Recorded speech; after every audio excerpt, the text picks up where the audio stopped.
Zing All right, guys. What language is that? Is that Cantonese? I think Mandarin. Mandarin. Anyone else? Cantonese? Chinese. Korean. Korean. You guys danced all around it. It was Vietnam. Wow. It's Hello World in Vietnam. And Hello World, for everybody who is watching, my name is Kevin Percelli. I'm the executive for Miami YPN.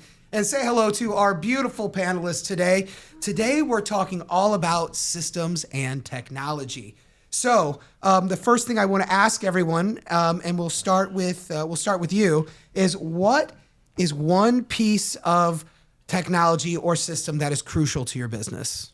So I'll be honest. I started before systems were around. So I used to be a mess and everything was a spreadsheet and it just didn't auto-populate like things do now. So I really love KV Core, or formerly KV Core, now it's Bold Trail. It does a lot of the automation for you and you don't have to set it up. You just click already, where they're set up, their system, how they have it set up, let's say for a buyer lead or an open house lead. And you don't have to manually create this whole spreadsheet of, okay, on this day, you need to text this person at this time and email this person at this time. It just does it automatically for you. And that makes things so much easier when you kind of fall behind on your timeline or you forget about someone. It takes care of it. So that's definitely number one for my business. Timeline's super important. So if it keeps you up to date with everything, it makes you look like a professional. Sounds like a pretty great resource. How about you, Kayla? The same thing. It's like a great virtual assistant because it reminds you to follow up on certain calls, and you can always leave notes on prospective buyers or sellers that you're working with, so that way they're still top of mind because it's easy to forget, but having those systems in place to help you. Yeah, so do you have a specific company that you use for? Well, my brokerage, we were using KV Core as well. Very nice. How about you? For me, a system that I think is crucial is social media, any social media. So whether it's Facebook or Instagram, for me, Instagram and Facebook are the most important. It's how I pick up clients. It's how I stay top of mind. It's how I follow new trends. It's how I stay relevant. I show off listings and show off different showings and really lead generate. And that's what it's all about, right? Mm-hmm. Lead generating. So. Yeah, definitely. How about you, Darnell? For me, I love anything to do with forms. So like I used to use Google Forms, but now I love Jot Forms because I can integrate it with so many different things. And kind of like Maritza said, it automates things. So like even from like the client intake, I have a buyer form, I have a seller form, I have a small team as well. So like when agents have a request, when they need to have an offer written, there's a Jot form for that. When they want to schedule an open house, there's a Jot form for that. And I'm incorporating this week as well for offers on my listings. So I'm starting to see multiple offers on listings again.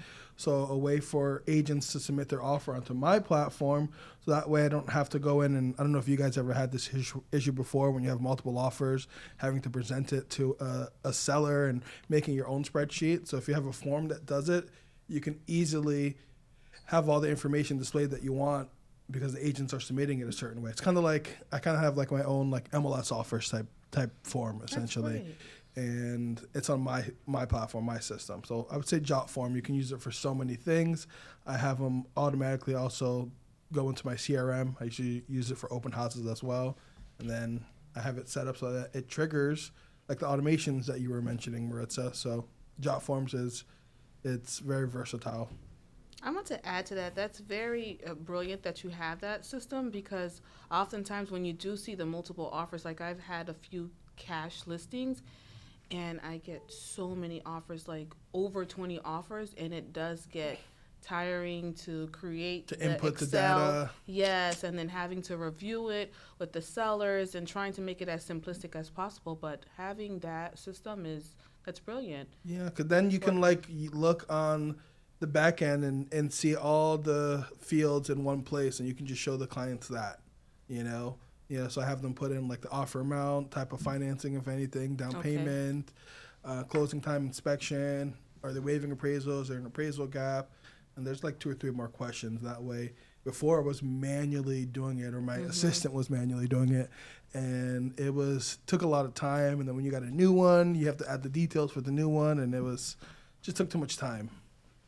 And so now it's all streamlined. You Yeah. just basically export what people fill into Yeah, the form, and then you just present print it. I can either send them individually to my client, or I can just do like a snapshot. So like the back end lets you see it as like kind of like what an Excel spreadsheet would look like. So I can just print out that in the PDF and show it to my clients and review it with them.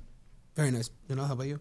Well, for me personally, I love using Instagram. That's where I generate most of my leads. And it's a great way for me to engage with my clients and for my clients to see what I'm doing on a day-to-day basis.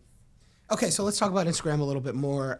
I've seen this product pop up within the past 6 months to a year where you get to type a keyword into the comments and then it auto-populates. ManyChat is probably the biggest one that does that, I think. So you have to, do you know the cost and all that? Can we break down ManyChat for people out there? Because I think that's a great system Do any to of you capture guys use leads. ManyChat? What is ManyChat? No, I you think have to share. I think it's like $11 or $12 a month, some ridiculously low, like insignificant amount. There's a free version too, but definitely pay for it. There's a free version, but yeah, you can do a lot more things with the paid version. Yeah, so let's talk about that real quick since this is definitely a system and people don't know about it here even in this podcast.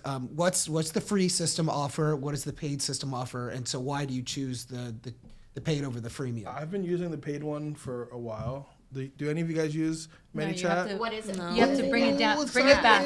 Yeah. Bring it all the way back and tell us what is ManyChat. So I mean, all of us have seen it before. So you're watching someone's video and they're like, for more information or for my e-booklet, comment XYZ below, right? Oh, yeah. I've seen that. Or DM me. So it's kind of like an autoresponder. So you can set it up to do so many different things. So you can program keywords, and then, for example, let's say you have, for you, Madison, let's say you're advertising your 72 Park building, your development. You can just say, hey, for more information, type in 72 below, so you can have it. So when they type in the number 72 or whatever keyword you decide, it can send them a DM. And in that DM, you can do lots of things. You can send them a link. You can send them a video. You can attach like a PDF. You can just send them like a description, some more information. You can also have it auto-respond to people that leave you comments as well, like thanking them for the comments. You can have it set up so when you get a new follower, it sends them a message immediately. Okay. Thank you for following me. I am Kayla. I am your South Florida real estate expert. If there's anything that I can help you with, reach out, or here's my phone number. Don't hesitate to message me. So it has a lot of different features, and those are just the basic ones. You can like really nerd out and have multiple responses. So like you can like literally build it out if you're tech savvy, and there's tutorials for it. So like it could literally have conversations with people depending on how they respond, or you can put like one or two, and when they respond, then it gives them it sets up another queue. So how is this different or better than what Instagram has already done in their updates with their AI automated response? I'm not too system? familiar with that, so I can't really speak on it. But now you're making me want to look into Yeah, it. so now Instagram with, I don't know if it was their latest update or the update before that, but they're implementing a lot of AI technology now into the app. So it does just that. Depending on whatever triggers it, it'll give you a specific response, and then it can respond whatever you want. You just have to set up the Yeah, you have rules to of program. how it's, Yeah, you have to set up the rules how do you and want it. program it. No, I'm not too And familiar. it's free. Yeah. it's What I fun. love Like about pro version. Instagram is you can set up a prompt to already respond to them. So if you're getting multiple questions, the same question over again, you can save that response and then send it over to everybody like multiple times. So like instead a of typing FAQ? out. That's like a saved response. Like a saved so- response, Okay. yeah. It Like doesn't- that's already doesn't in do the it app, but it automatically. becomes really helpful over time. But it's not automated though, right? You have to No, you manually would have to. click. I like doing things manually. Yeah, I'm old school, so I feel like you lose a lot of touch, or then you have to go back and read the whole conversation your AI just Yeah. had with somebody when they want to speak to you, and you don't know what was said. So Yeah, that's kind of crazy that you don't know what your bot is really talking about. You do got to probably keep it cut and dry and not leave it open for interpretation too much. And here's the next question, I think, is if you're into a really intense or interesting conversation, are you notified about it? Or is this just something that you have to go and find in your DMs later because there was a notification? I think that's another really interesting question. Does anybody know? Well, I know with the AI responder, it says you're speaking to the AI bot. So you know already that you're not really speaking to the person that you're trying to speak to. So I guess maybe with the mini chat, they don't know. No, they don't know. You know, so it's in that sense, it's probably better. But yeah, like I would assume you would have to see it. But also, as a lead, that could be frustrating because how many times are we trying to get on the phone with somebody and you're like, operator, operator, operator, and you can't talk to a human. And that might steer you away from wanting to use that realtor if you can't get in touch with them. And maybe Instagram doesn't notify you that you have these messages going on. Yeah, I don't like when like I'm going on excuse me, a website or whatnot, or even on a phone call and it says it's AI or you're speaking to the chat bot. ManyChat doesn't say that, so it depends on the rules you have. And I know You can tell. yeah, sometimes. I mean, like but I have 9 out of another. 10 times. But with ManyChat or there's other programs that do it too. You decide what the rules are and how it responds. So it's not like robotic AI. There's different qualities of AI. I have another one that I use with. It's an integration with. It's called YLopo with my Follow Up Boss CRM, and they do a lot of things for me. But one of the things that I love that it does is I also have AI on there. I have AI for phone calls for new leads, and I also have an AI text feature. Her name is Raya. Or its name is Raya. I don't know what it is. Its name is Raya, and it has like incredible conversations with people. Like they don't know. Like people will have. I will go in sometimes when Raya alerts me, like, hey, this person like. This lead wants to talk with someone or they want to set up an appointment. Then I go in and read. Like we had one a couple of months ago. It's kind of funny and sad, but this lady's like, hey, no, I'm sorry. I have to wait right now. I just had my mom died or something. And the bot was like, oh, I'm sorry. It apologized. And then it still moved forward. It's like, okay, so when would you like to set up an appointment? But like we set up an appointment with this lady like 2 weeks later, you know, like that particular system was very smart, you know, and like it handled the emotions well. It's kind of cool and creepy at the same time, but it handled that part and we set up an appointment. We haven't closed this lady yet, but it alerted us and we moved her along after she mourned and dealt with that. But I have a question. Thinking of what you're talking about, the mini chats, I've seen where some influencers, they have like the green circle showing close friends, that only close friends can see their stories.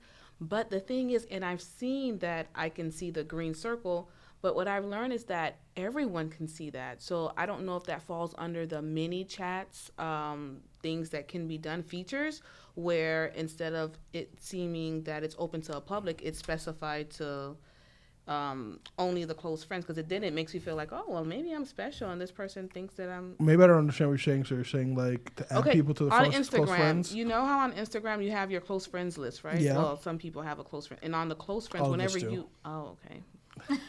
Well, you see the green circle. Yeah.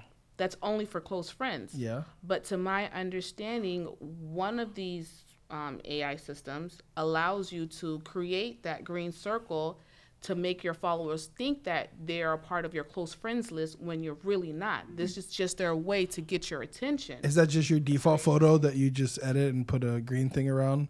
I've seen that too. I've seen, so I believe you just edit your like profile photo and you just add that in there. I've seen that. People are so And sneaky. then It's true. I've seen that. Somebody I know is like, wait, I'm already on your close friends list, and like looking at them like, there's no reason for me to be on your close friends list. And then I found out they just put the green circle around. And then I've seen another one of this influencer that I follow in the financial world. A couple of months ago, he pretty much added everyone to his close friends list, but like a real close friends list. So there's two. There's a financial guy. He sells financial products in Atlanta, and then there's a buddy of mine who does business brokerage as well.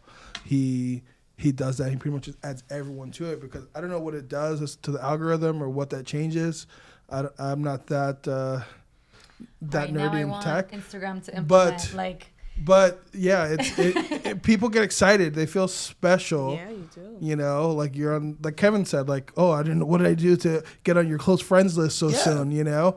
So it kind of feels like exclusive to them. So I think it's just another tool for engagement. I think it's brilliant.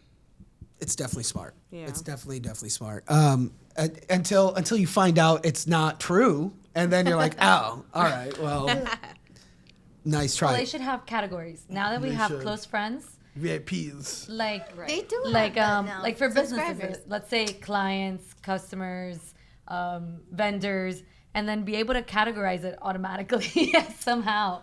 That would be great. That way you could just be like, okay, Different I want this stories. story to be for my family. I want this story to be for my friends. I want this to be for my vendors.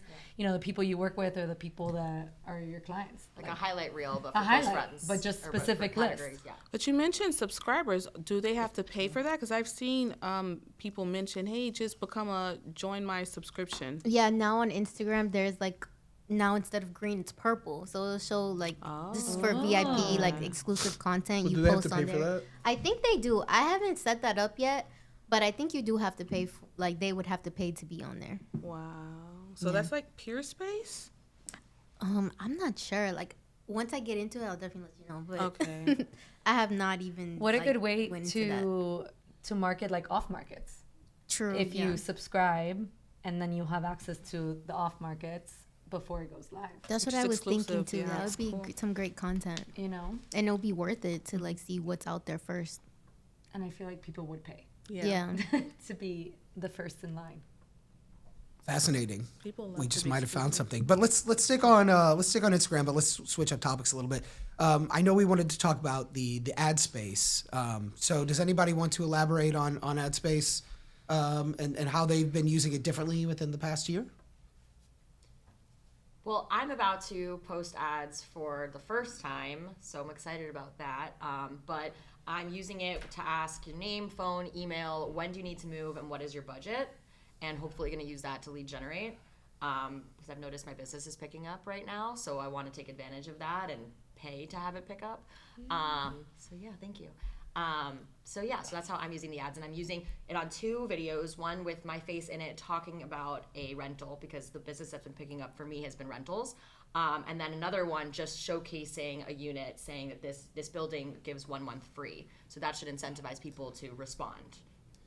Very cool. There was a guy at our Ari Bar Camp at the Easton recently.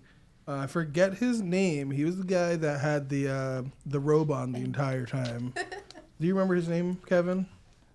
Oh yeah, his name's Saul. Saul was mentioning during Gianella's presentation, when you have like a reel that's taking off. So he gave like 2 examples. When you have like a reel or a post that's taking off, like that's also one that you should probably do a small ad spend on. Like you can do as little as like $10. Like you don't need to do hundreds or thousands of dollars. And the goal of that is to push that in front of new audience, you know? So you have a reel that's taken off or post, spend the $10, $15, $20 even, and it'll display it to typically thousands of people. So if you've never done an ad on Instagram or Facebook or the Meta platform, you can put in certain criteria, and then it'll tell you like what your specific reach could be. It'll give you a range. Another thing that Saul had mentioned, if you have a listing, for example, or you're meeting with the client and you know where they're at, obviously you put in like their zip code, and you can do a super small radius, you know, and put a small amount of money towards it to make sure that they're going to see it at least one, if not a couple of times, depending on your budget. So you just do a really, really small radius by zip code, and you kind of like target who you want to see it.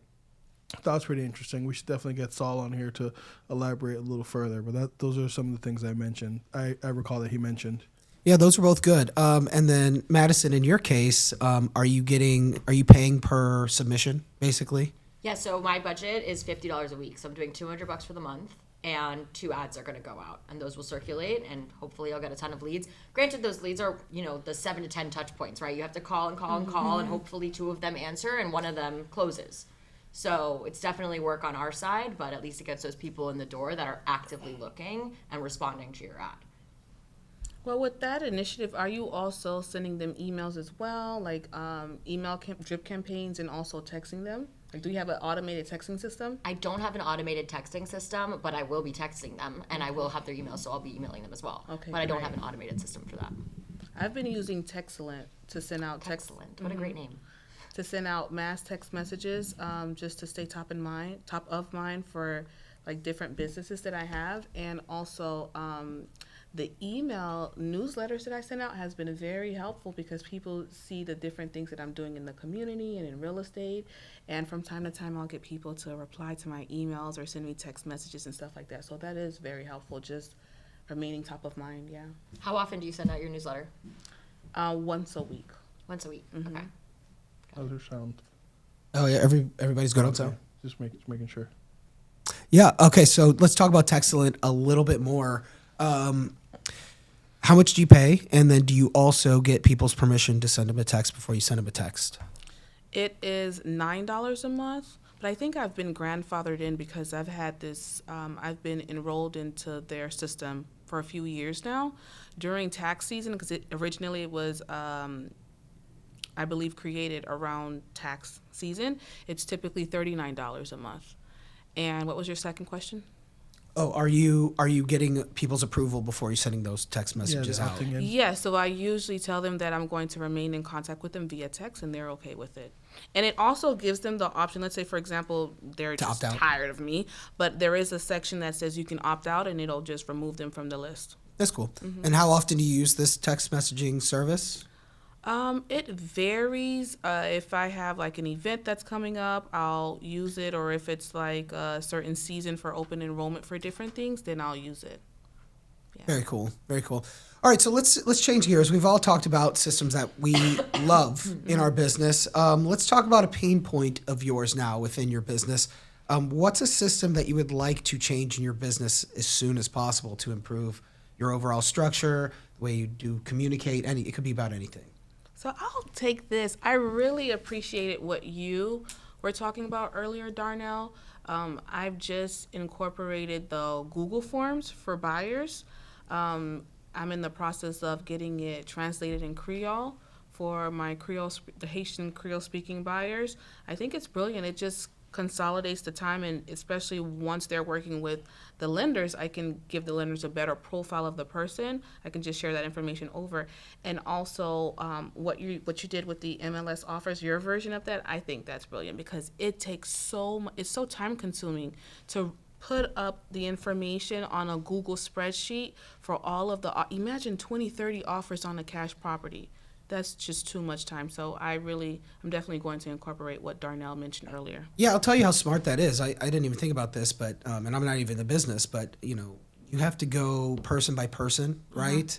And I guess it increases if you don't have something like that job form. It increases your chance of missing an offer and including it into the offer stack. Where if everybody enters it into one place, if they didn't hit the send button, the offer's not there. Okay. But I think that's what's great about the job form is it's all centralized. All you got to do is click the export button and basically hand it over to them, being like, these are all your offers, and these are the different characterizations you need to make your proper decision. So I think. That's amazing. Anybody else? Anything else that you're changing in your business right now, system-wise, tech-wise? System-wise.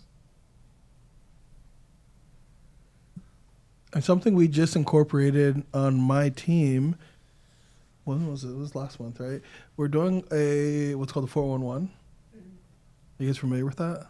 411? Yeah. So we're basically doing that to stay accountable. So it's another spreadsheet. Love spreadsheets. love spreadsheets. Big forms guy. Yeah, big forms guy over here. So basically, it gives us there's 4 different categories, right? So what do we want to do for our business? What do we want to do personally? What do we want to do financially? And what are what was the 4th column? Job and position. Yeah, there's job and position is one. Then there's business. So that's the difference between working in your business and working on your business. There is finance, and then there's a personal column. So it's broken. The month is broken down in 2 weeks, and then we put specifically what our goal is for that week. Whether it's contact, social media, post, appointments, commissions, how much we want to save that month, what books we want to read, or how much of the book do we want to read, a little bit of everything, business and personal. And then the following week, we do it again. We do it on Monday mornings at 8:30. Then we see, okay, hey, I missed this last week. My goal was 5 appointments. I only made 3 appointments. And my goal for the month, let's say it's 20. So in order for me to meet my goal for the month, now this week, I need to do 2 extra appointments. So it gives us a running goal of where we're at. And we keep track of that. So that's something we recently implemented, and it's going pretty good. Do you guys share your goals with your team so that they can also hold you accountable? Yeah, so we either do it in person or we do it on Zoom, depending on how we're looking that day. You know, we all have different things going on. We can't always meet in person. And yeah, we share it with one another. Yeah, I definitely think that when you share it with somebody, Yeah. you're more likely to get it done. Yeah. And then our pain point also in relation to that too is accountability and goal setting is we do like a halftime. So like the 15th of the month, we see where we're at for what our goals are for the month. And if we've met them, great, you know, we continue. But if we haven't, okay, like what do we need to do for the second half of the month to ensure that we meet our monthly goals? That's good. I Yes. like that. Cool. Tracking Anybody is else? Anybody else doing anything different this year so far? Have you been sticking to your resolutions? I don't believe in New We Year's don't create resolutions. those, yeah. I don't believe We're in the bad those group, huh? because, like, my belief is like if, especially when it's like October, November, December, you're like, my New Year's resolution is gonna be this. Like, if you, my personal belief is if you have a goal for anything, like, you should get going on it ASAP. The fact that you're waiting, like, hey, that's the date that I'm gonna change and do something. I feel like you've already committed to failing. Personally, like, why are you waiting a couple weeks or a month or 2 months to begin on that goal? Yeah, So- don't wait for tomorrow when you can start today. Yeah. Right. I don't know. Sometimes things require mental preparation, guys. So I will beg to differ. But there's a good point. If you're not going to start immediately, you know, I guess you do set yourself up for procrastination and failure. Okay, so we'll steer clear of what we're changing in our business. What's something that's going to come out soon? Does anybody have anything on their wish list or anything like that that they want to implement in their business as soon as the technology or the information is available? I don't know of any. Do you guys? Darnell's thinking. I think he has something that he's. So going there to was something implement. I signed up for in December, but then I pulled the trigger and then I put it on hold because I wanted to wait a little longer. But like, it goes back to AI. There's this really great company, I forget the name of it, and they have a really awesome like voice AI, and you can program it, and it has a lot of different profiles. Profile is basically like a personality and voice tone. Accent even, and it does your prospecting for you, and it doesn't sound robotic. It literally sounds like a human, and you teach it how to respond like you. So you build it to respond a certain way depending on like you and your personality and how you want it to sound. Like if you want it to be overly friendly, or you want it to be a little stern, or a little aggressive, a little pushy. And it was rather expensive. But I saw it, and I spent a lot of time researching it and listening to different profiles. So that's something I'm going to implement this year. But there are a lot of companies that currently do something similar, but I haven't found one as robust as this that allows you to literally like change the tone and their personality and how to respond to people given certain situations. So we're seeing a lot of that now. I know I know that all of us have called the customer service somewhere at some point, and you thought you were talking to a real person.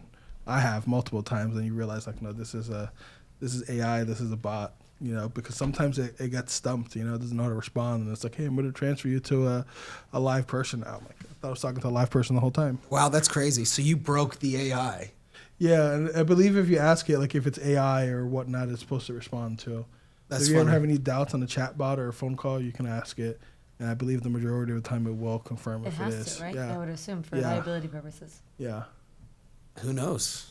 Who But like knows? sometimes they're not programmed, or for that scenario, that rule hasn't made yet, so it doesn't know how to respond. Yeah. Okay. So I think this is a really great segue because this was our pre-chat for this podcast. Let's talk about where legislation has not caught up yet to tech. You were just talking about that. So talk about the thing with the E&O insurance Well, and everything else. I just learned it today. I'm the YPN contact for the NAR Federal Technology Committee, and I was speaking to our committee chair this morning, and she was just giving me some examples of things that I can expect at our meeting in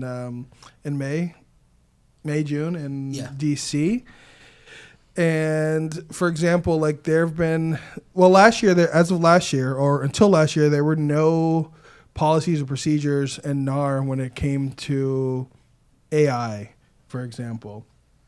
So that's the purpose of the committee, to find out what emerging technology there is and how to create rules and implement them. And she was explaining to me that insurance companies are using realtors marketing. I'm not sure exactly how they're doing it or what they're using to determine that they're going to deny a particular claim, but they have been doing that without realtors' permission, using their photos, descriptions, videos for marketing for a property, denying claims. And they're denying claims if there were any type of AI used for the marketing or for the denial. So if that happens, like if you get the insurance company denies a claim because of there's some AI used, like you edit a photo or stage it or anything like that, now your E&O insurance won't cover it either, she was mentioning, because again, AI was used because AI is so new, right? So they have to literally write these things in and figure out what the rules are and how to apply it. So that's been fascinating to hear. Yeah, it sounds So very intense. Yeah, I'm looking forward to this session so we can hear other scenarios. So if anyone has any scenarios where AI has impacted their business positively or negatively, feel free to share it, and I'll bring it to the committee at the end of May. It's good. It's good. Does anybody have any new tech that they want to discuss that's making them excited for 2025? I don't know of any tech that's new and upcoming. Well, I plan on using ChatGPT more this year. I don't think I was implementing it enough last year, but this year for sure I want to use it for like ChatGPT to write my scripts for videos and stuff like that.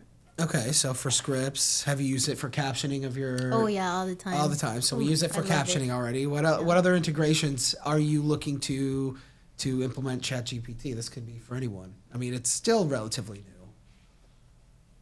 I use it a lot. Like there's not a day that goes by where I don't use ChatGPT. Yeah. But something that I've been using it for a lot recently, I'm like if you guys know your disc personality, I'm a very high D.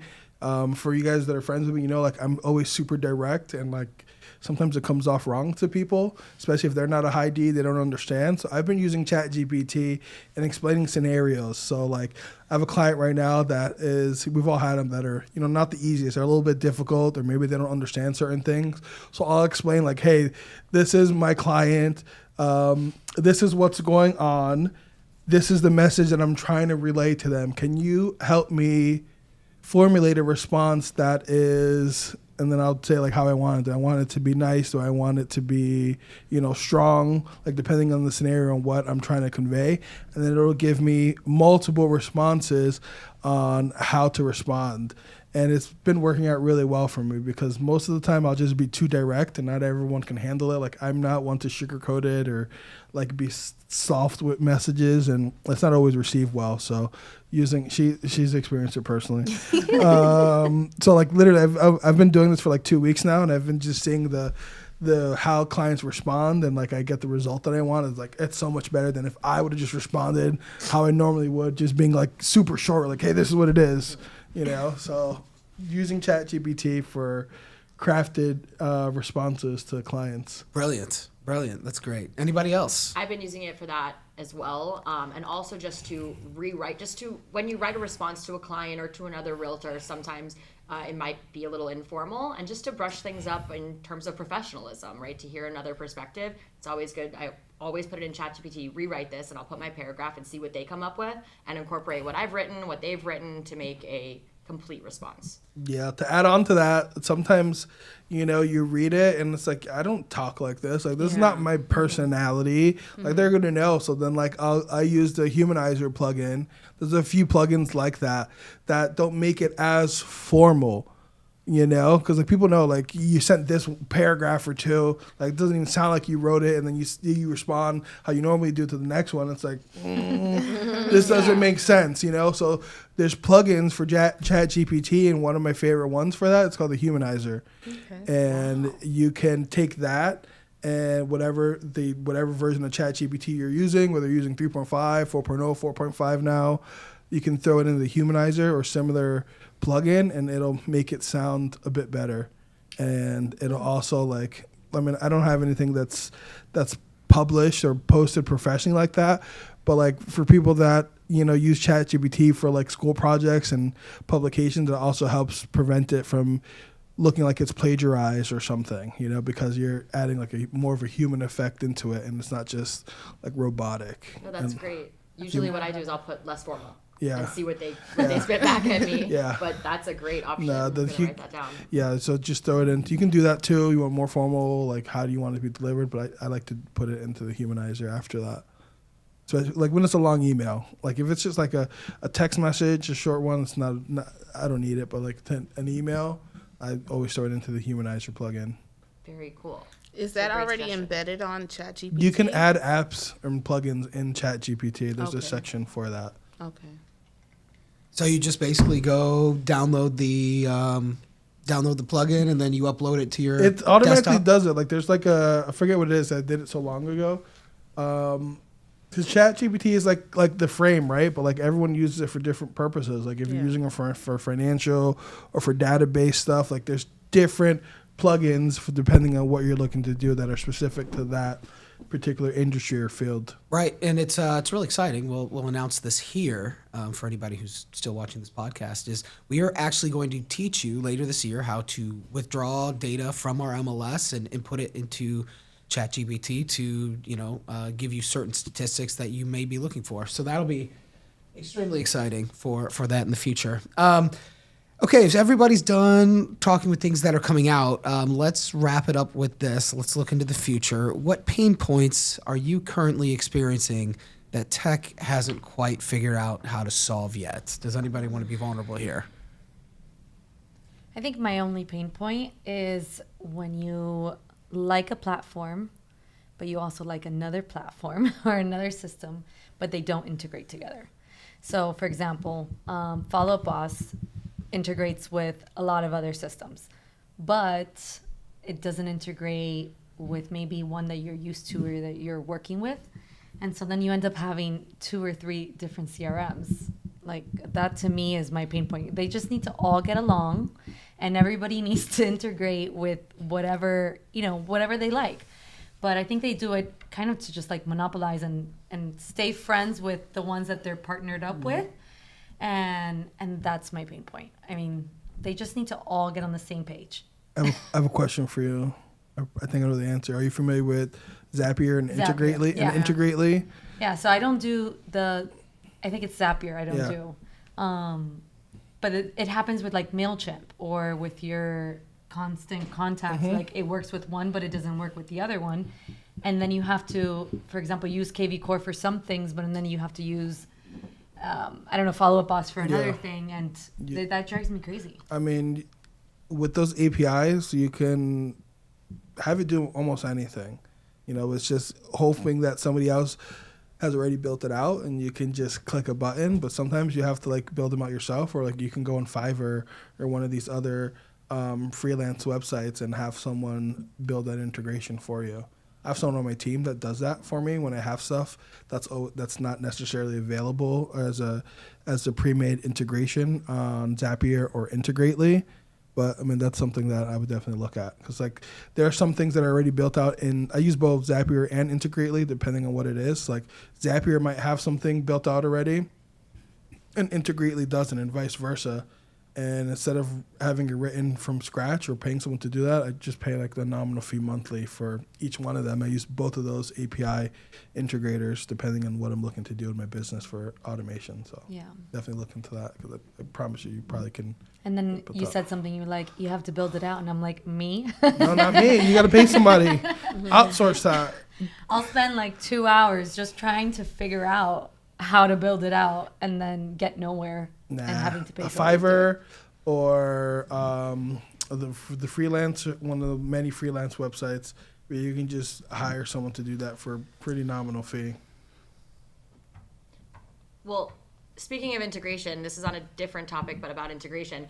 I do a lot of rentals, and there's nothing more annoying to me when clients look on apartments.com or Zillow and they're just not synced with the MLS. So I have to go through each one of these and say, this one's not available. This one's under contract. This one was rented 6 months ago and it just wasn't updated because they're not synced. And I wish that they were. So that's my wish. Is there any way to That's a good one. fix that? I mean, They're third parties, so I don't know. is it? But for some of the stuff, like is it partially our membership problem where they just didn't fill out and complete the info on the MLS, so therefore it's incomplete on all these third party sites? They're not always on the MLS though, right? Because a lot of times a homeowner can post on the MLS, or this is kind of an ethics thing. I believe it's unethical, but agents will go ahead and post the listing directly on one of those platforms because they want to try to gain the tenant directly as well. Oh wow. Double end it. So they'll post it on there, and it's not available on the MLS. It might only be available like on homes.com. I see that more with homes.com than any other platform. I don't know about you guys, where like it only shows there and the client sends it to you. You're like, this property doesn't even exist anywhere. Yeah, I see it a lot too, like scams. in Facebook Marketplace. You find so many rentals there, and they're being published by agents because they do disclose that they're an agent. Yep. But then when you cross-check to see if it's on the MLS, it's not there. Yeah. Or like they specifically don't put the address, they'll put the neighborhood and the Yeah, price the zip and the code picture. or the city. Mm-hmm. That's a whole nother issue there, Well, let's talk about it real quick. Is there a quick fix? I mean, could we create something to check and verify this faster than you going one by one into our MLS and seeing this? Is this something that AI can fix as of right now? I don't know. Maybe. I've put pictures in and have searched, and then it pulled up the address or whatnot, and then I try to find it. I've seen a lot of fake stuff, like you were saying, lots of scams on there too. Like a client will send us a property, and it's like this beautiful 4-bedroom, 3-bathroom, and a hot neighbor. $2,000 a month. Like no, like come on, like it's probably too good to be true, They want your money. Like I found one for a client. Was it your client or my client over the summer? And I found the property because the house number was in one of the photos, and the street number was off. Like I had to use Google Maps. And I'm like, I found it. Here's the actual property. Here's the original listing. Like I called the listing agent. I'm like, hey, is your client that you sold this house to 6 months ago, are they like renting it out? They're like, no, not at all. So like we have to do extra research. That'd be cool if there was a system for that. But even if there was a system, the bad people are going to find a way to circumvent it. Sure. Just force them to be craftier, I guess, in the process. It's always going to be a game of cat and mouse. Wow, that's fascinating. I hope we are able to fix those problems. Any more pain points before we go? That's a crazy one. Well, cool. Hopefully everybody got a good idea of where they could improve on their system. Maybe got a new idea of how they can better their business. And technology is always great. So if you're watching this and you see something that we didn't mention here in this podcast, add it into the comments of a great new system or a great new piece of tech that you're implementing into your business. We'd love to learn more. With that, thank you everybody for tuning in. And we'll have a next new episode for you coming out shortly. We'll see you then. Take care. Bye-bye. Bye. See ya. I'm a YPN leader. Of course I'm going to be on my laptop. I'm a YPN leader. Of course I have a full purse. I'm a YPN leader. Of course I'm eating before I leave. I'm a YPN leader. Of course I'm sneaking out for shopping. We're YPN leaders. Of course we're going to be creating content. I'm a YPN leader. Of course I'm signing up for classes. I'm a YPN leader. Of course I'm Cafecito obsessed. I'm a YPN leader. Of course I'm gonna crash the next happy hour.